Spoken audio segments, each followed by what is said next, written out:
GeekChic Promotions, and we are live here with Nerd Rage for the first time together in weeks. Yeah, I think it's been 2 weeks. At least. Yeah, I definitely have not seen your face in at least 2 weeks. That's right. No, I don't know what it was. I was going to text her. I have no idea. Well, either way, we're getting a little fancy this show. Yes, so. we have our dirty martinis, guys, all frosty from the freezer. Yes, we fancy. Cheers. Cheers to you. And this is also a belated Ruth Ann's birthday because we have not been together. Yeah, since she's then. been out of town. I've been out of town. Yeah, it's been crazy. So cheers. Ooh. It's dirty. That is dirty. It's very dirty martini. It's also very vodka-y. I'm very awake now. It's Kettle One, guys. We're nothing but the best for my girl here. Yeah, buddy. All right, I'm going to pull this up, share it around.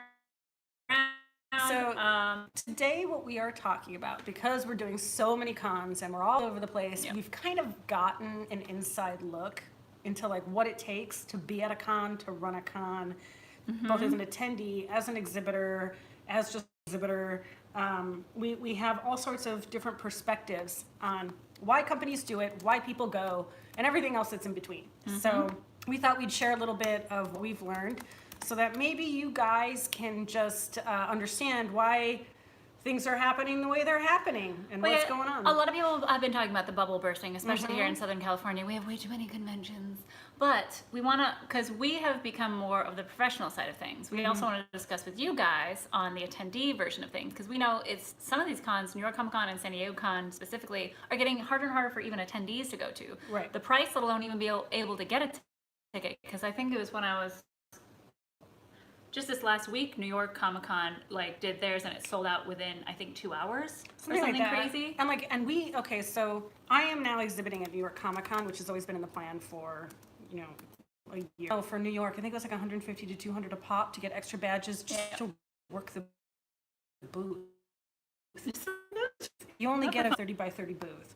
So I think New York Comic Con though, we have a 20 by 30, and I think we got, oh gosh, maybe 15. And I mean, that's not a lot when you talk about what you need to do to run a booth. Yeah, you have to work in shifts because otherwise everybody's on their feet for hours. We have to talk about San Diego Con at the gate because obviously that's the one that you just found out you're going to. Yeah. That is my next official con. The Wednesday added. Yeah, the Wednesday night. So the show floor opens at 10. It does not open at 10. It opens at 9. They're lying. They start sending people in at 9. So we have to be ready in there by like 8 a.m. usually. 8:30. Because you got to make sure everything's turned on, everything's ready to go at 9. And then it doesn't close until 7 p.m. So 8 to 7 is a long shift. It's a long day, and one person should not be doing it for 5.5 days straight. But we do. Learn lessons. I buy my sneakers a half size larger because your feet will swell. Your feet swell. Do you remember the scream I made? So Sunday. You guys. San Diego Comic Con Sunday night when I say relaxing and eating food and chilling out with friends and like brainstorming some awesome stuff with some other people. And we got back to the hotel room. I was like showering and I actually screamed because I looked down at my feet and it was like my calf just connected to my foot. Like it was cankles, just guys. but like it was beyond cankles because like even my foot was just as it was not pretty. It was not cute. It lasted. It was pretty bad for about a week or two after. It was pretty bad. And I just came off of doing Chicago, then Vegas, then an LA meetup, then E3. And those were, I did not wear those shoes at the LA meetup, which was so, I regret it. Oh, and then I had to do the Marcus's red carpet thing where I was on my feet in heels for like 4 hours, and I thought I was gonna die. I really did. And that's when I got some kind of a weird thing in the ball of my foot where it feels like a tendon that connects, like is like damaged or something. Did you break your foot? Did you break your heel? I didn't break it, no. It's in the ball of my foot, and it kind of like goes in between my toes, and you can feel it pulling, and it's really super creepy and weird. Then in my other foot, the heel, I get a sharp shooting pain through my heel whenever I step on it. And so like I regret not what I know, right? I know. I know. And like I'm looking ahead to San Diego Comic Con, and I'm just like, oh my god. Like literally bosses at work are like, you better heal. Yeah. You better heal fast because we got shit to do. And also, if you guys have any tricks that you have, please comment. I think George just did. Yeah, Dr. Scholl's help a lot. Yes. Yep. So that's the other thing. I always get one half a size larger, do and wear then they inserts. have like memory foam like sneakers. Yep. Yep. We're I wear, classy I wear like arch that. supports because Hey, Jeremy. yeah, you have to. Otherwise, you know. Oh yeah, it's not gonna. If you guys have any other tricks, it's so funny the little things that I learned. So like, I always have a metal water bottle that I can refill. Yes. Whether I'm attending or just Hydrate. working a con, yes. We have now learned, by the way, from my company, which I think is very interesting, that it used to be that, like, you know, you get your per diem and whatever, but that now water and snacks on the con floor are considered supplies. So they don't go into, like, your actual budget because, like, they have realized, like, oh God, Yeah. like, we need, like, it's so expensive and you don't have time to go fighting your way for No. 45 minutes across the con floor to, like, get to, like, some place that sells something to buy a $10 water Yeah. bottle. you By know? the way, Melissa Pepe. Hi, Melissa. Oh, She hey. says Skechers memory foam. Yep, absolutely. That's what I Fact. have. Yep. Fact. Well, and yeah, and so it is funny how each con has their tricks, right? Because like San Diego, somehow bring a lunch. I can't tell you unless you're gonna need a 2-hour break because Yeah. to be able to walk to get to somewhere that has food, get the food, eat the food, and then make your way back. Just the crowds and everything is so packed. You have Also, to. this year I feel very fun. Guys, the cost of that booth is going to shock you. I'm not going to tell you exactly what it is, but I will tell you that all I'm gonna inclusive. tell you. I'm just gonna tell you. I will tell you. We'll go into general prices of things. Oh my god, shit is so expensive. Yes, we'll go into And that's that what we in want a to talk about as second. well, because Yeah. it's also expensive for the attendees not only to get onto the show floor, but now to buy these exclusive items. So like it gets a the little convention pricey. center does offer booth building services when you go to exhibit. It's like one of those generic things where you click on it and you've got options and whatever, and you can download a PDF and they'll basically build it for you through the convention center. Yeah. The cheapest one, and this is no joke, is around $17,000 or $18,000. And that's not including electric. And Yeah, also, Wi-Fi, you, none you of that. Can't, No furniture, you no tables. can't do anything. You can't pick up. Like I remember, I went to literally to plug the TV into the strip that they just like. No. I was like, okay. Yeah, it's all union workers, and and they do it on their own time, and you pay per hour. Yes to union. It's just it burns our pockets. Yeah. When it comes to these shows. It does, and so the thing is that so we have a company, Experiential Supply, which is amazing, and I will sing their praises until the day I die. That does this kind of stuff, and so we hire them, you know, to basically come up with the concept of our booth, do the rendering, and then submit it. So we have to submit our booth to each and every show, and it has to pass regulations. So this is a process because we have a double-decker booth, which And leads you actually back really to, lucked out because it was technically May 1st yes, was it the was. cutoff for that. Yes, it was, and so we're trying to like get it in because we just found out. 4 But weeks ago. we have a backside that we can use. It's like a castle. It looks like a castle, and it's got 2 floors, and it's got a staircase that goes up. So the top floor is for meeting, and also to take a break. And then the back of it is like this hidden little tiny room that you can store stuff in. So all your merch goes in there and everything else. So it's also a little kind of a place to get away in case you don't want to be on the top level or somebody's having a meeting or something. So let me just say, like, I legit designed that booth. I was like, can we? This is We need these necessary. things, Like, yes. you know, we're doing B2B, which is business to business. So it's just networking. Have a meeting space on the top floor. Let's, you know, have a little space. You know what? I'll try to make a guess on just an average booth at San Diego Comic Con. Yes. So let's say just literally just to build like a storage space that holds your stuff with like a counter, because I know exactly how much that actually costs, which is crazy. Which, by the way, we can talk about since this is general knowledge.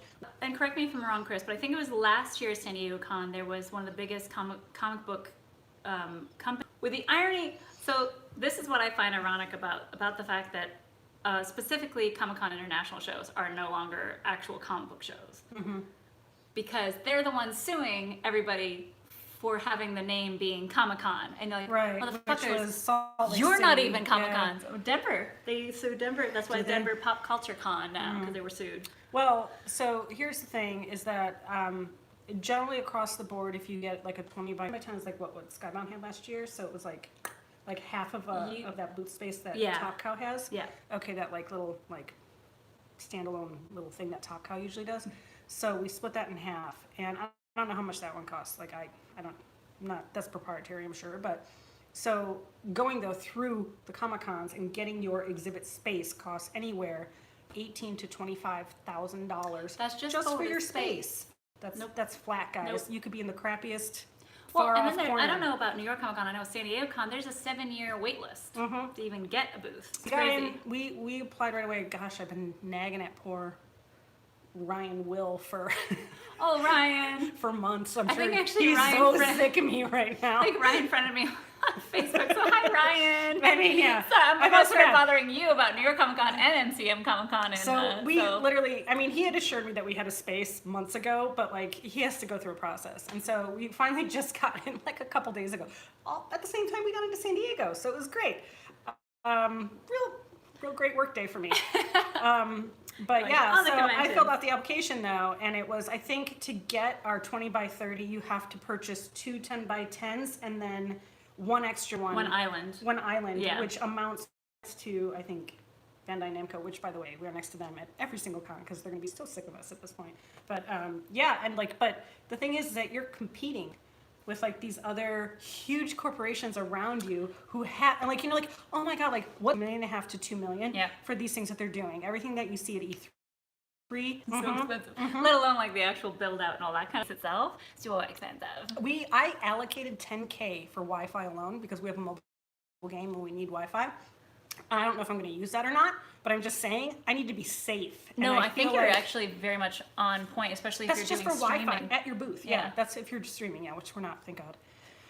Oh God, We're that was probably just. totally boring you guys with this very I know. technical stuff. But it's like I just want to illustrate what companies are paying to be able to be at the guys because those shows need to make money, and I'm sure they're being yeah. charged because, like, you know, obviously we need to have entertainment companies come in. It's because comic book publishers cannot afford this. Like, and shows need Yeah. to supplement with people who can afford it. And these people don't want to like just sponsor. They want to be there. They want to have a presence. So my buddy George Colombo, he's like, I find all this info fascinating and disheartening at the same time. Yeah. I mean, so we're really, so right now we're specifically talking about like New York Comic Con and San Diego Con specifically. So like San Diego, it is so expensive, and I do want to show it from the perspective of the people running it as well as the exhibitors to show why it's so expensive and why that sort of thing, because it is disheartening in a way. Like it is, I feel proud of the fact that the comic book industry has done so well that now we have these cons that cost as much. Right. So there's Major League. Am I allowed to say this? Well, okay. So let's just say What can we do? And we're like, we have 15K, and we're like, get the fuck out. Like, it you was won't. as a game, and they want to promote their game, and so they want to attend a show that's specifically for this kind of thing. So Yeah. it is in their wheel. And they say, okay, we're going to allocate 15K to create a booth and put it into this space. And we're like, that's you- what everyone immediately comes, you know, to me like, oh, we need to do this. You're the person who knows. And I'm like, no. That like really basic background with that was just a fabric with like. Bitches, please. That Yeah. was still like 500K. Yeah, like, that's what I said. I was like, yeah. I said that costs about. I said, well, it wasn't 500K. I No, said that, it was probably around like 250, 300K. Yeah. And they were like, just for like that? And I said, yeah. I said, but you can go through the convention. It's 15, just like 15 is just even way if too you low. physically own your booth. Yeah, so much everything to get combined. vacuumed. And also, one of my favorite things that I like. You pay for your trash baskets. Like, vacuumed if you have. It was a few hundred a night to do it, and then But behind sometimes it's like 2K. yeah, when it's paid for it. And so, like, literally, guys, Remember I had to storm half off. my life is spent at convention services being like, I'm missing two. I need. It's terrible. Daniels. So Yeah. we discovered a couple years ago We're when we started doing this as a living because we really wanted to for some reason. We are absolutely masochists because nothing is more Or stressful. we're crazy, or we're crazy Both? masochists. I don't know. Because I remember it was you after one of the cons. You're like, why do we do this? I'm like, because we love putting ourselves in these high stress situations because then we problem solve, and there's that glory in that. What was it? I had to put the goddamn TV on the Oh my on the God. claw machine Oh, last yeah. year, and I was Yeah. like, fixed it. Yeah, that was me though, because I literally forgot to pack the TV, and I was like, You guys got like a. ain't nobody. Yeah, that is the. He was kind of our savior that didn't operate too. Yeah. Like, we can solve a problem. We can solve this. We don't have to tell anybody happened I know. ever. It will die with At us. Emerald City Comic Con, when I was like, I know how to do this, just start ripping shit up, We're moving like, shit. oh my gosh. Yeah. About it. Just It's fine. You're like, bitch. Oh. But I promise I come bring you treats. I have massive giveaways. This was my directive. It was, we want lines in front of our booth constantly. Oh. That's it. I love it. We want to get, because today, And we don't sell anything, by the way. okay, this is going to be a New York Comic Con about anybody lining up anywhere. Yep. So that's going to be fun. I'll come help. I come help because I love you. Well, to show up, to volunteer so that we could work in shifts. Oh, and P.S., a little side note, you're not allowed to just have people volunteer for your booth anymore. Like, when we say volunteer, it's people that actually work for the illegal. Right. Whether you're running the con or running a booth, to just have, like, Randos. come on, you can't can't. be like a brother or sister or a friend or some tier to take a business to basically. So that's why I love all of you. I can't get you badges. Yeah, no. No matter how much you ask me, I really cannot. Because, like, There's we can no only... way. Like, I can't, like, It's I'm sold having out trouble. for professionals, like, 6 months ago. Like, literally, I looked back to see, like, when we got our badges, and it was November. Yeah. November. And so, like, and people were asking me at work, like, oh, can you think that I have? Yes. No one has that I work with that is, like... Yes. If y'all don't remember, it was like 2 or 3 weeks ago that we talked about Andy. Andy watches, by the way, so Aw. learn. And he questions me all the time. Don't question her. Don't question me. So it's useless where he's just like, I was like, we got to get train tickets and we got to get them soon, you know, for all the staff that's going up. And he's like, I don't understand why we got to do them now. Like, we can wait. We can, like, just get that today. No, they sell out. Go anytime past Tuesday, you are going to be standing room only for that 4 hours. So Unless you good buy on business you for not class. driving. Yeah. Yeah. Yeah, and they add extra trains because they're so packed. So they literally, like, Amtrak ramps up and adds extra trains for San Diego Comic-Con. So a lot of people don't understand this and don't get it. When I say B&B, like, no. Like, No, man. no. No. Like, everything is sold out. You don't understand what this is. Like, I know. and, like, talking back. Love you, Andy. Chronically late Andy, who wears flip-flops. Hopefully you're listening, so we're not. No, totally... this is funny. Andy told me this, and I had a good laugh about it because he used to intern at Bandai, and apparently he went there during E3, and somebody was like, "Oh, hey, like, are you Andy?" And his name tag was turned around. And he was like, "How'd you know my name?" He's like, "Oh, like, you're a legend around here," and Andy's like all like puffed up. Oh, like, he's proud of it. He's like, oh, like, why? what thing is it? No, it's basically flip-flops got banned. Wearing flip-flops to work It's our out PSA today. because of him. A heart attack was like, it's like unacceptable. So I like don't ever wear. He took his shoes off and we had no one in between us. And he just stretched out, and was like playing with his feet and crap. And I'm like, why? Why?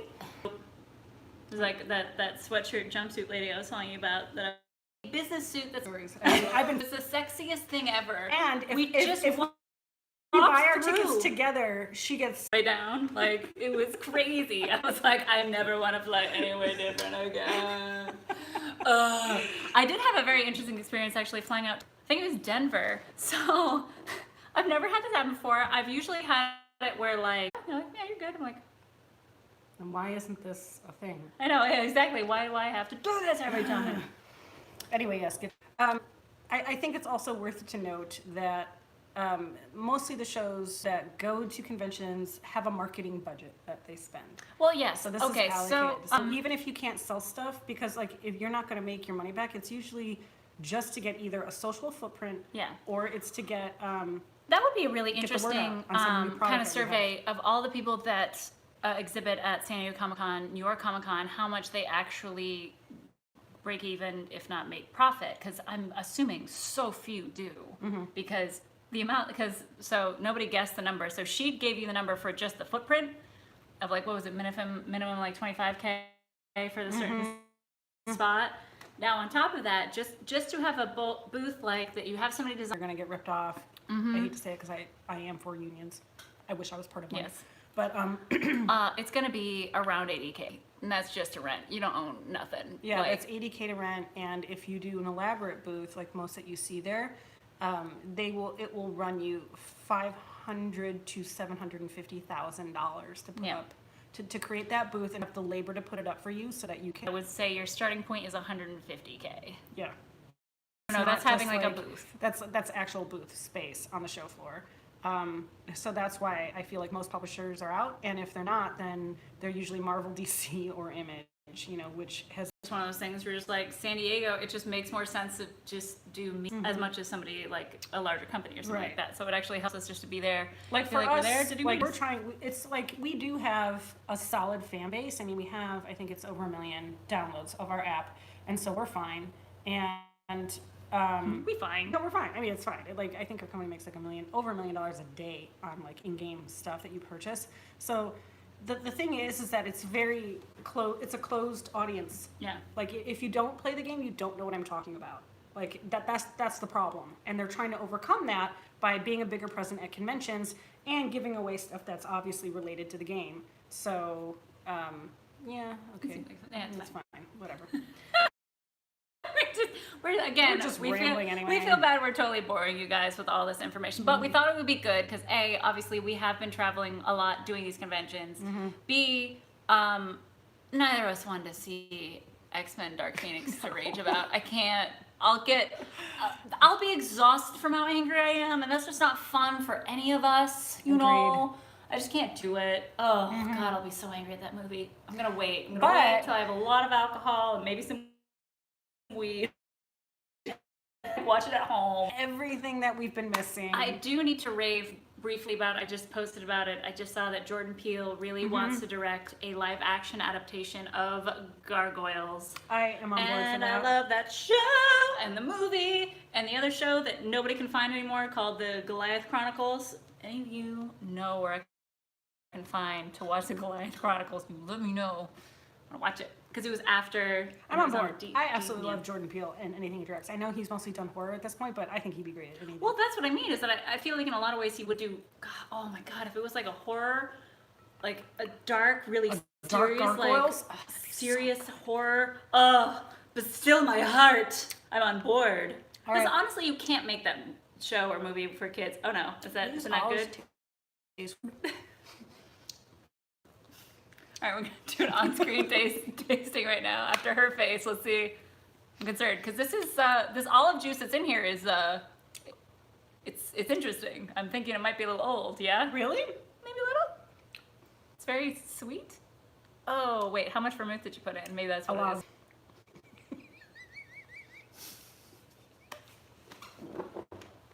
Oh my God! We're gonna end it right now. All right. Okay, I love you, Mom. We'll see.